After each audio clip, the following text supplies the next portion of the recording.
Spokesperson of Azerbaijan's Ministry of Foreign Affairs Akhon Hajizada responded to a question from local media regarding the reaction of Josep Borrell, High Representative of the EU for Foreign Affairs and Security Policy, and Vice President of the EU Commission, to the questions of the members of the European Parliament on Armenian detainees. Unfortunately, this is yet another attempt by the EU High Representative to please Armenians and promote a narrative that has no moral and factual ground. "We reject these false and inflammatory allegations," said the spokesperson as he answered the local media's question. Azerbaijan, both as a humanitarian gesture and consistent with its obligations under international humanitarian law since 2020 war, has released and repatriated more than 200 Armenians in its custody who were entitled to prisoner of war status or considered as detainees. All the Armenian prisoners of war and civilians detained in Azerbaijan were treated following the requirements of the 1949 Geneva Conventions.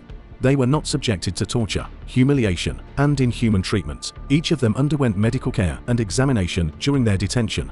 International Committee of the Red Cross held regular meetings with them, and their contacts with the families were arranged. Nevertheless, when Azerbaijan returned them to Armenia, some of them passed through imprisonment and interrogation carried by Armenian authorities. It would be more appropriate if the EU side would turn its attention to the testimonies of the ill treatment of Azerbaijani prisoners of war and civilian detainees by Armenia, as well as missing Azerbaijanis. Since the inception of Armenian aggression, more than 3,890 Azerbaijanis went missing, and their fate remains unknown. These missing people were comprised of 3,171 militaries and 719 civilians, including 71 children, 267 women, and 326 elderly. Concerning comments related to ensuring the rights of Armenians who migrated to Armenia and other countries, it is important to recall that notwithstanding Azerbaijan's call, program, and actions for reintegration, local Armenians decided to leave and not to return to Azerbaijan. Unfortunately, for almost 30 years, we have not heard any concerns or calls from the EU side regarding the rights of around 1 million refugees and IDP Azerbaijanis who were forcefully and brutally displaced from their homes. At this critical juncture,